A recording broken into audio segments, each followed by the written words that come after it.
Now, from the Tri-State's news leader, this is WGEM News.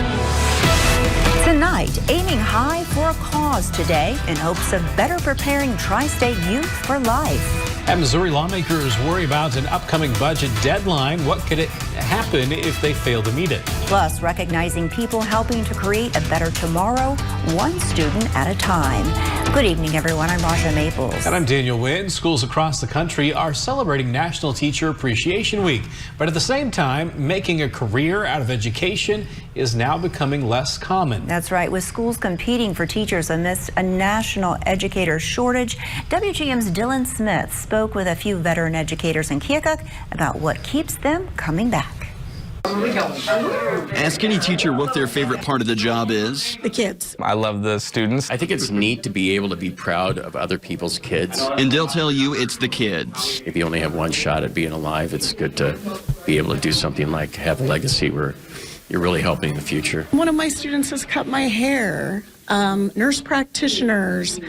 My students are everywhere. But finding educators like Rex Mustin and Kim Pfeifferling to teach those kids has become more challenging over the years. More than 80% of all K-12 schools in the U.S. reported having hiring challenges for this school year, according to the National Center for Education Statistics. In Keokuk, Instructional Services Coordinator Kyler Barnes says they have a partnership with Penn University, where paraeducators can apply for grants to cover the cost of tuition to become full-time teachers. I think that's awesome because they already have that classroom experience that's necessary, and they know our kids and they know our community, kind of our demographics, so they really sets them up to be successful when they hit the classroom. Barnes says they also have instructional coaches for new teachers to help eliminate any turnover. This week is National Teacher Appreciation Week, and Keokuk is celebrating daily. This morning, high school administrators served the staff breakfast.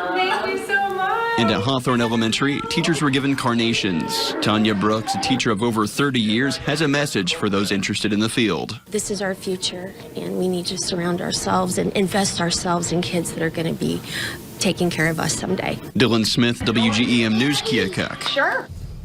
And right now, one paraeducator is going through the program at Penn. Active weather across the Midwest, that is for sure. We have tornado watches well south of the tri-state area. That severe axis just kind of slipped down to the south and kind of left us, I won't say high and dry, but we do have a little bit of wet weather rolling across parts of the tri-states. It is rolling through the Quincy area right now. We have a couple of scattered showers that are going through the city, Brown County off towards Schuyler County. But again, active weather to the south of us. Severe threat for the tri-state area is over. How long will it be before we see another round of showers? So I'll give you the answer coming up in just a few minutes. Thank you, Brian. Despite pleas from Illinois' congressional delegation and state comptroller, the U.S. Postal Service will close the processing and distribution plant in Springfield. It means most mail originating in and around Springfield will travel to St. Louis for processing. That includes the nearly 3 million checks the state comptroller's office sends out annually, including tax refunds and child support payments. She fears the extra travel will mean delays. Our healthcare providers, our child care providers, they depend on these checks to come in the mail on the day that they're supposed to. A one-day delay will give them hardship in meeting their own needs. And so that is why it is important for the state to have timely distribution of these payments. This is about making sure that our constituents are receiving the delivery and the services that they should be receiving. Budzinski is sponsoring bipartisan legislation to prevent the Postal Service from reducing service in underperforming areas. Chauvin says about 2/3 of mail sent out by the comptroller's office goes to northern Illinois, the opposite direction of St. Louis. Well, 2 days left until the Missouri legislature's deadline to finish the state budget, and lawmakers on all political sides say they're concerned about failing to meet it. It only happened one other time in 1997. Capitol Bureau Chief Joe McLean explains what happens in that event and why lawmakers are worried. We're not facing a government shutdown like what would happen when the federal government runs out of money. Missouri is funded until the end of June. But what happens on Friday is lawmakers will lose their constitutional power to set the budget. So that's why it would need to be extended with a special session. With less than 2 days until the constitutional deadline, the state's $50 billion budget is in the hands of the deadlocked Missouri Senate. With Republicans failing to agree on the order of business, last week saw a days-long filibuster. And on Monday, the chamber recessed after less than an hour. This year, we're pushing about as badly as we ever have, to the point that in order to get the budget done, we will have to skip several steps of the process that normally are pretty important. House Democratic Budget Manager Peter Meredith said when this process comes so close to the deadline, the rushed pace of work can often cause problems. Every time we rush it more, it means less transparency and less ability for even those of us voting on it to know what we're voting on. And it's not just the minority party, though. Republican representatives Dave Griffith and Mike Hafner said they're concerned about an oversight in the funding for the Missouri Veterans Commission. Where we are today is that we're getting jammed in a budgeting process. And when we find things out late within the process that we need to get corrected, we ought to have time to do that. A major issue this year is the funding mechanism for the state's Medicaid program. If that's not renewed, the entire state budget would have to be rewritten without it. It would be up to Governor Mike Parson to call a special session if lawmakers don't finish the state budget by Friday at 6 p.m. Parson's office didn't respond to my questions in time for this broadcast. In Jefferson City, Joe McLean, WGEM News. Iowa's area education agencies, or AEAs, are racing to make changes before reforms take effect on July 1st. And math coaches along with media services to help with IT. Well, not much will change with special education funding this year, since the AEAs will get to keep 100% of the funds. But significant changes are coming with media services, education services this fall.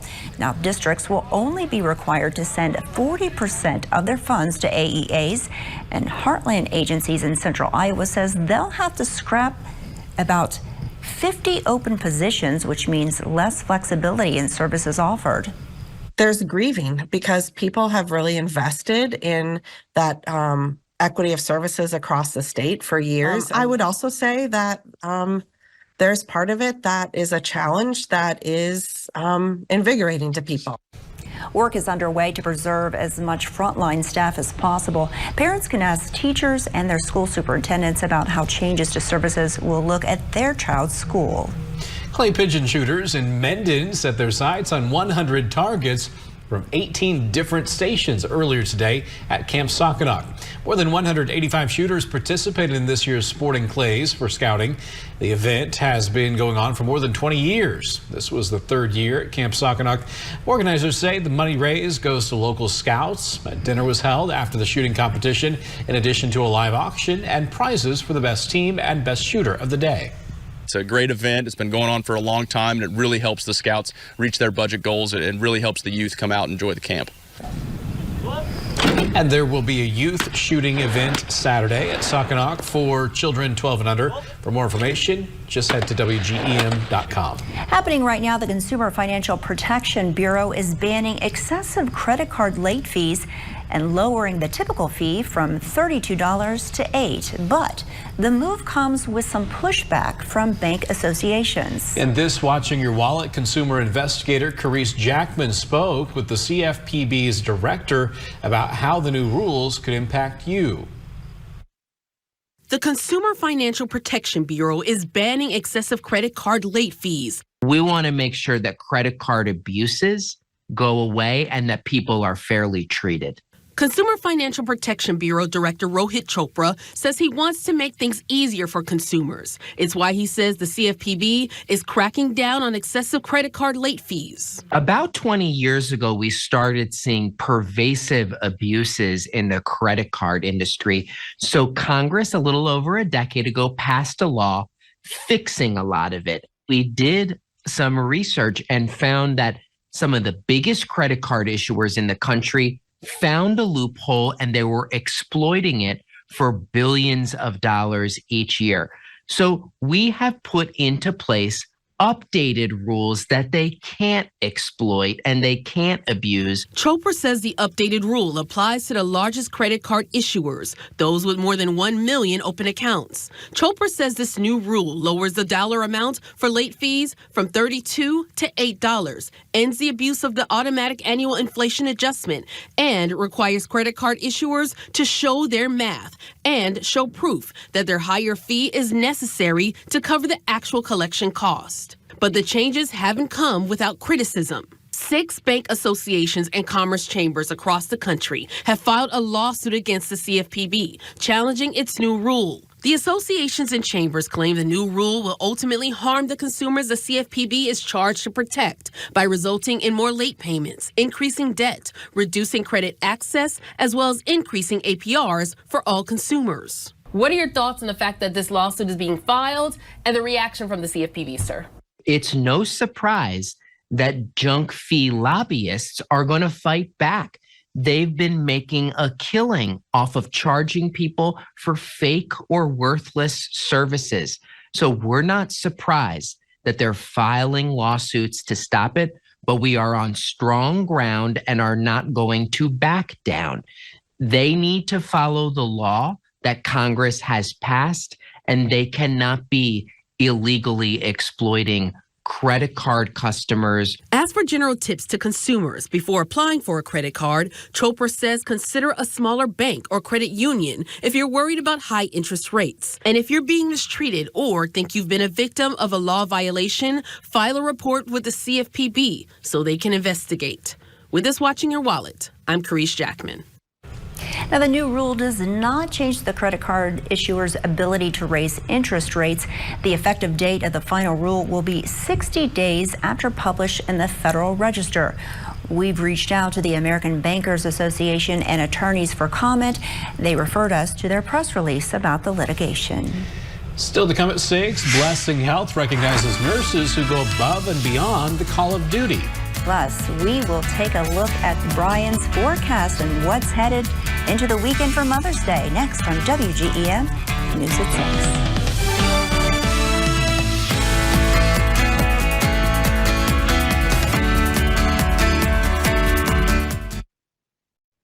6. The heart is the hardest working muscle in your body. Take it to Hillman.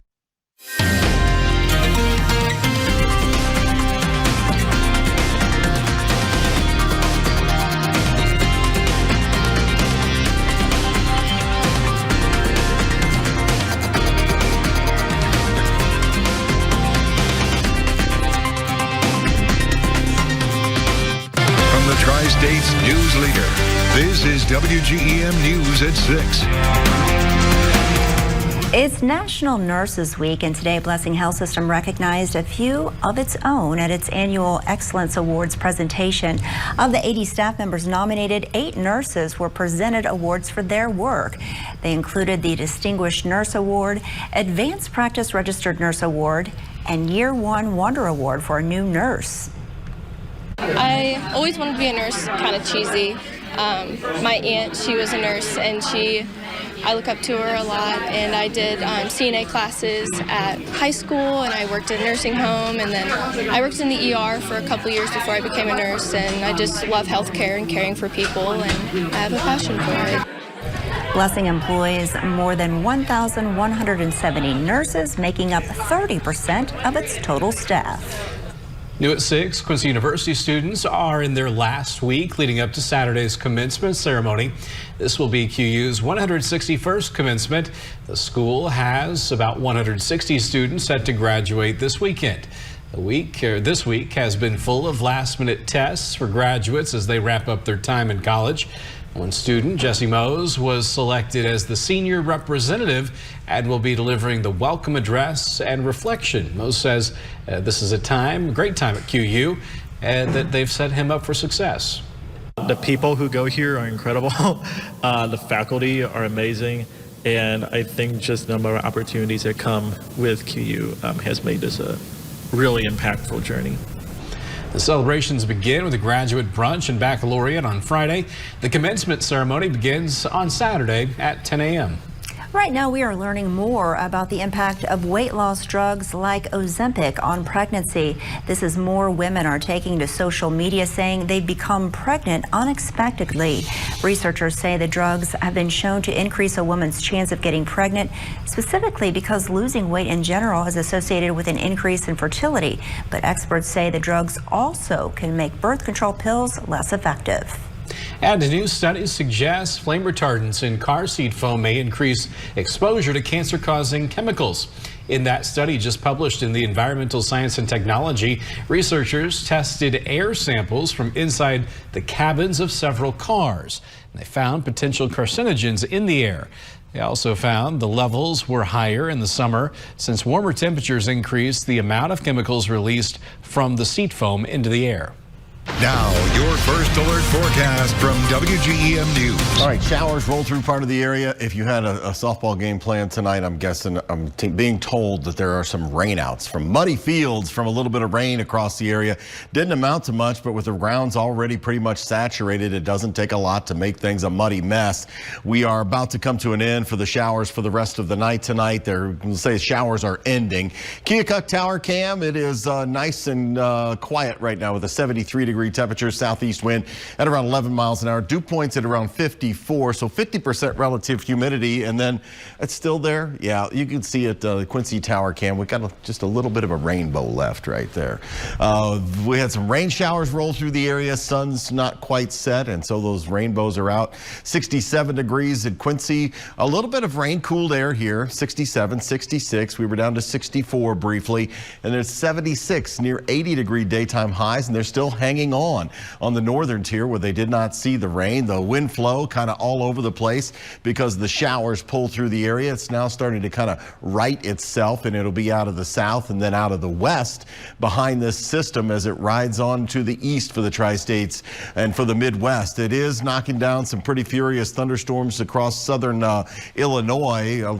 Tornado watches are in place, but in our neck of the woods, we are going to start to see things drying out overnight tonight. However, there is a chance on Thursday for more scattered showers in the area. This is how it unfolds. So this is tonight, a little bit of a swirl in the atmosphere here to the north of us. The area of low pressure tracks off to the east. That's where all the severe weather is. But left in the mid-levels of the atmosphere there, just a little bit of a swirl, and that will bring in a little bit of scattered shower activity as we run through Thursday. You might even hear a couple rumbles of thunder. It might be much just like the kind of ran through the area today. A little bit of small hail, a little bit of light rain, and just enough to make things muddy again. But it'll be scattered at best. It won't be a widespread rain event, but it does clear out on Friday.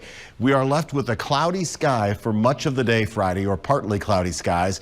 We go through Saturday. We start off with sunshine all day long. So dry Friday, dry Saturday, Sunday, pretty much dry. There are some scattered shower potentials in the middle of the afternoon, kind of a pop-up variety as daytime high temperatures on Sunday will really begin to warm up while we're cooler on Thursday at 65, and even with some cloud cover here on Friday, we get to 71. 73 on Saturday, and guess where we're headed for a daytime high on Mother's Day? Almost 80 degrees, 79 degrees, 71 your normal, your average temperature for this time of year. We're kind of in and around average. Nothing exceptionally hot, nothing exceptionally cool, so pretty much average as far as your daytime high temperatures are concerned. Tonight we drop down only to 57 degrees. Thunderstorms, they're exiting the area. When we get to 10 o'clock, those thunderstorms will be out of the forecast for us overnight tonight. Tomorrow, as we said, a couple of afternoon showers are possible. 65, 61 degree. That's it for a daytime high. So about 10 degrees below average on the northern tier in the 7-day forecast from Foundation Recovery Systems. Overnight lows 50s, 51, 52. But take a look at them. I mean, 73 degrees, 79 degrees. Just an afternoon shower here, and then more active weather next week with scattered showers and thunderstorms in the forecast Monday, Tuesday, and Wednesday. I'm Franklin Graham from in Quincy. From the Tri-State Sports Leader, this is WGEM Sports. It's been a busy couple of weeks for signings across the Tri-States. Many of our student athletes taking their talents to the collegiate level. Over in Carthage, Illinois, Illini West hosted their annual signing day last week. Among the athletes signing were Allison Eisnagel, the standout guard for Illini West basketball, will be playing for Illinois College next year. She plans on double majoring in sports management and sports broadcasting. Maybe she'll have my job one day. Eisnagel is excited to get on campus and contribute any way she can as a freshman. You know, we have a huge freshman class, so to be honest with you, like just being able to contribute as much as I can with either that's scoring, passing, or just being a big teammate, that's the best I can do.